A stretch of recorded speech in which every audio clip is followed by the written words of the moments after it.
Coucou tout le monde, j'espère que vous allez bien. Heureuse de vous retrouver dans une nouvelle vidéo qui sera les premiers préparatifs pour le mois du Ramadan.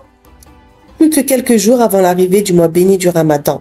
Je tenais d'ailleurs à vous souhaiter à toutes et à tous un très bon mois de Ramadan. Qu'Allah accepte notre jeûne. Comme tous les ans, je me prépare à l'avance pour le mois du Ramadan. Je fais en sorte de m'avancer un maximum et de me faciliter au mieux le mois du Ramadan parce que comme vous le savez, avec le jeûne, etc., on est très fatigué. Bon, habituellement, sur les autres années, je vous disais que je travaillais, que c'était aussi plus facile pour moi de pouvoir m'organiser de cette manière-là pour pouvoir, au moment où je rentre du travail, ne pas galérer à trouver quoi faire pour le ftour, etc. Bon, cette année, le Ramadan, alhamdoulilah, je vais pouvoir le passer à la maison étant donné que je suis enceinte. Mais c'est vrai que avec la fatigue, etc., je veux vraiment m'avancer au maximum et me faciliter la tâche aussi au maximum pour vraiment me concentrer sur mon jeûne, me concentrer sur la religion, etc. Et ne pas me prendre la tête à me dire mais qu'est-ce que je vais bien pouvoir faire à manger ce soir, et surtout aussi au niveau de la fatigue parce que là je suis sur mon dernier trimestre et c'est vrai que rester longtemps debout, me baisser, bouger beaucoup, etc., ça me fatigue énormément. Donc là je vais essayer de tout faire au maximum à l'avance, comme ça pendant le mois du Ramadan je serai tranquille et je pourrai aussi en profiter pour me reposer. Donc là, les premières préparations que je fais tout le temps, c'est mes herbes persil et coriandre et le céleri que je hache en grande quantité. Comme ça, après, je suis tranquille. Là, pour le coup, j'ai haché les quantités dont j'avais besoin pour pouvoir préparer mes petits sachets de soupe. Pour celles qui me suivent depuis longtemps, vous le savez, je prépare mes sachets de soupe à l'avance. Comme ça, le jour où j'ai besoin de faire ma harira, j'ai juste à mixer mes tomates et mes oignons. Et j'ai déjà tout qui est prêt en sachet dans le congélateur. Donc, j'ai juste à mettre dans ma gamelle, ajouter de l'eau et la harira après la mettre en cuisson et elle est prête. Ça facilite énormément la vie. Franchement, ça me prend vraiment pas de temps du tout et la harira en l'espace de 1 heure, elle est prête. Donc ça, pour celles qui n'ont vraiment pas le temps, je vous conseille vraiment de vous y prendre de cette manière-là et de vraiment vous avancer au maximum à tout mixer, tout couper et mettre dans des sachets de congélation. Comme ça, le jour J, vous êtes tranquille.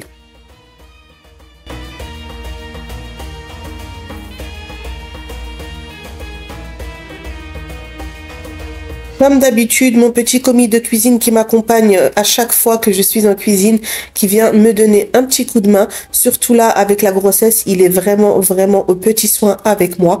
Donc, Jenna était pas avec nous ce jour-là. On n'était que tous les deux. Profiter tous les deux pour passer un moment en cuisine ensemble.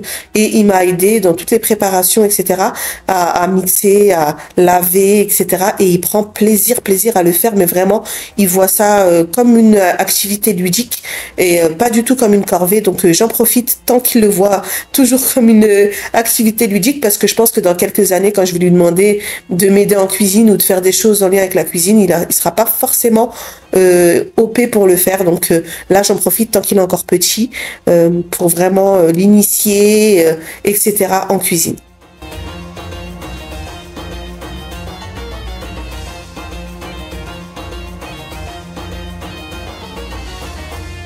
Donc, je passe ensuite à la viande. J'ai été chez mon boucher le matin même. J'ai pris de la viande pour la soupe et pour faire des brochettes de bœuf. Donc, je crois que c'est du rhum steak que j'ai pris pour les brochettes de bœuf. En revanche, je ne saurais pas vous dire c'est quel morceau qui m'a mis pour la soupe. Je lui ai demandé de me donner de la viande pour faire la soupe. Donc, il m'a donné ce morceau-là, mais je ne sais pas ce que c'est exactement comme morceau. Je demande tout le temps à mon boucher de me les laisser en pièces, une grosse pièce, parce que je préfère les couper moi-même, parce que je trouve que il les coupe beaucoup trop gros. Donc, je préfère les couper moi-même. Et dans tous les cas, quand bien même il me les coupe, je suis obligée de repasser derrière à la maison. Donc, autant que je le fasse directement moi-même.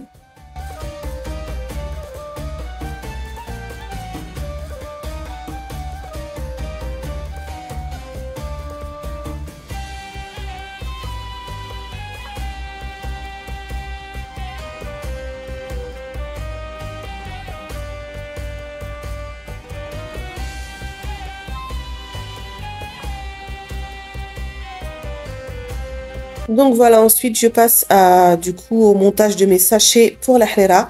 Donc j'utilise les ingrédients basiques pour le harira, la viande, les lentilles, les pois chiches, le céleri mixé et le persil et coriandre mixé. Et je mets après au niveau des quantités par rapport à la viande par exemple, vous mettez selon vos envies. Moi cette fois-ci j'en ai mis un petit peu plus parce que j'avais pris un petit peu plus à la boucherie, donc j'en ai mis un petit peu plus de viande. Mais après sinon en règle générale je mets 3 à 4 grosses cuillères à soupe de viande, de pois chiches et de lentilles, pardon. Et pour le céleri et pour le persil et la coriandre, je mets 2 grosses cuillères de céleri et une grosse cuillère bien bombée de persil et de coriandre. Après, au niveau des quantités, franchement, ça dépend de vos envies. Je sais qu'il y a des personnes qui aiment bien quand la soupe elle est bien garnie avec des pois chiches, etc. Il y en a d'autres qui préfèrent quand il y en a moins, etc. Moi, à la maison, mon mari n'est pas fan de pois chiches quand il y en a trop et des lentilles. Du coup, j'en mets un petit peu moins. Et il n'est pas non plus fan de la soupe quand elle est épaisse. Donc je la laisse quand même un peu plus liquide. Mais après ça c'est vraiment selon les envies des uns et des autres.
Bien rempli mes sachets de congélation avec tous les ingrédients à l'intérieur. Je viens juste appuyer un petit peu pour bien aplatir la viande, etc. pour qu'au moment de la décongélation, ça se décongèle un petit peu plus rapidement plutôt que de les laisser en gros morceaux comme ça. Ça met plus de temps à décongeler, donc je les aplatis un petit peu et ensuite direction le congélateur.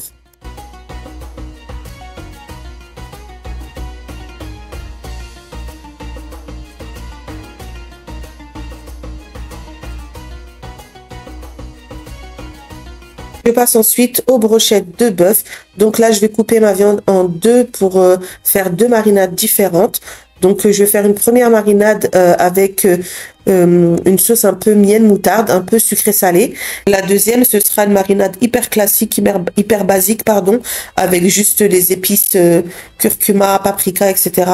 Et un filet d'huile d'olive. Et après, si vous voulez, vous pouvez ajouter du persil, de la coriandre. Moi, j'en ai pas mis à ce moment-là parce que voilà, j'ai fait vraiment un truc hyper basique. Mais vous pouvez en rajouter si vous le désirez.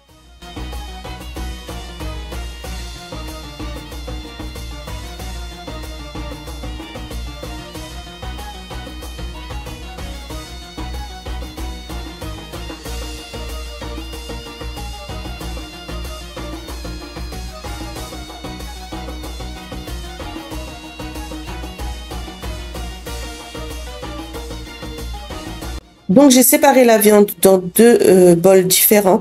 Donc, je vais passer maintenant aux marinades. Donc, je vais commencer par la première marinade, comme je vous ai dit, un peu style miel moutarde. Donc, pour ça, il va vous falloir une bonne grosse cuillère à soupe de moutarde. J'ai également ajouté l'équivalent d'une bonne grosse cuillère à soupe de sauce soja.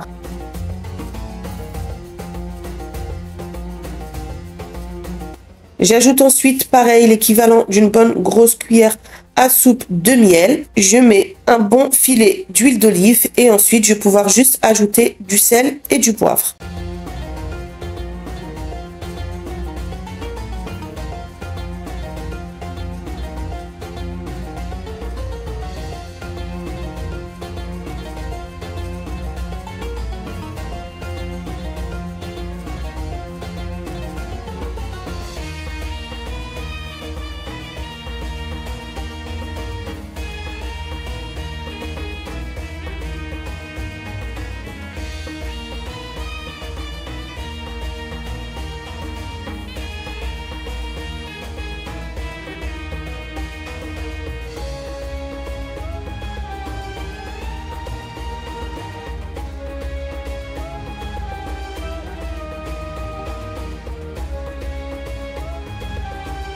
Je prépare ensuite la deuxième marinade. Donc, comme je vous ai dit, ce sera une marinade très basique. Donc, je mets du sel, du poivre. Comme je dis à chaque fois, le sel et le poivre, c'est selon votre convenance.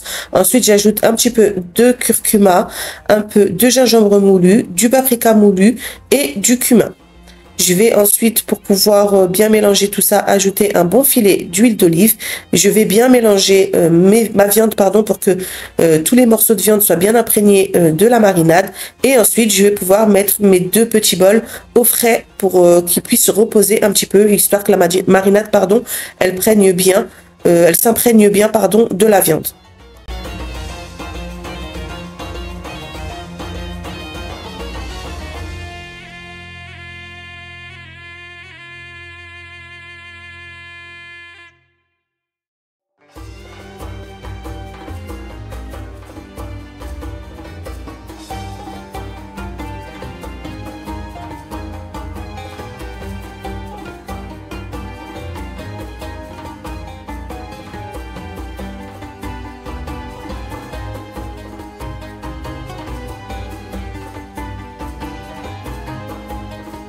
J'ai laissé la marinade au frais pendant environ une trentaine de minutes et 10 minutes avant de commencer à piquer mes brochettes, j'ai sorti mes pics à brochettes en bois pour pouvoir les mettre dans l'eau pour qu'ils puissent tremper pendant environ une dizaine de minutes et qu'ils puissent gonfler. Ça évite, je vous l'ai déjà dit ça dans une autre vidéo, ça évite que vous ayez des écharpes de bois là qui sortent au moment où vous allez piquer votre viande et la viande elle va bien glisser sur la brochette et ça sera plus facile pour vous de la piquer.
Donc voilà, une fois que j'ai fini de faire mes brochettes, je viens les mettre dans des sacs de congélation. Il me semble que je les avais congelés par 6 c'est très bien, je pense. 6, ça fait à peu près 2 brochettes par personne, enfin 2 brochettes par adulte et une brochette pour les enfants. Après, ça suffit très bien, franchement, avec les briques et tout ce qu'il y aura à côté. Franchement, il n'y a pas besoin de plus.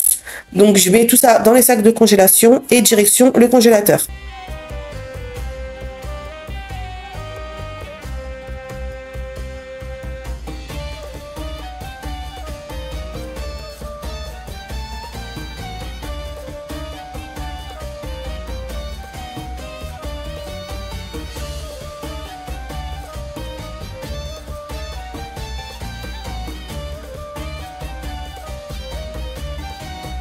enfin, j'ai terminé la préparation, enfin les premiers préparatifs du Ramadan avec la tomate concentrée. Vous savez qu'on utilise aussi beaucoup la tomate concentrée, notamment pour la soupe. Donc j'ai tout mis, j'ai acheté un gros pot de tomates concentrées, voilà, à la boucherie. J'ai tout mis dans un sac de congélation. Je viens appuyer légèrement dessus pour vraiment aplatir et que ça me fasse, voilà, des petites portions pas trop épaisses. Et ensuite, je viens avec le dos de mon couteau, vous pouvez utiliser une cuillère ou autre, façonner des petits cubes comme ça dans la tomate. Et comme ça, au moment où ça va congeler, ben, ce sera beaucoup plus facile à détailler. Donc, ça, c'est une technique que je fais depuis longtemps et je le fais tout le temps avec la tomate concentrée. Ça évite qu'elle traîne dans le frigo jusqu'à ce qu'elle soit complètement moisie. Donc, je vous invite également à la congeler, c'est beaucoup plus facile. Et après, quand vous avez une sauce tomate à faire ou autre, vous avez juste à sortir vos petits carrés de tomates concentrées et le mettre dans vos plats. Et voilà les amis, c'est ici que s'achève cette vidéo. J'espère sincèrement qu'elle vous aura plu. Si c'est le cas, n'hésitez pas à laisser un petit like et à me le dire en commentaire. Comme toujours, et je vous le dis à chaque fois, n'hésitez pas à vous abonner également si ce n'est pas déjà fait. J'espère sincèrement que cette vidéo vous aura aidé et donné des idées pour les préparatifs du Ramadan. Quant à moi, je vous fais plein de gros bisous et je vous dis à la semaine prochaine.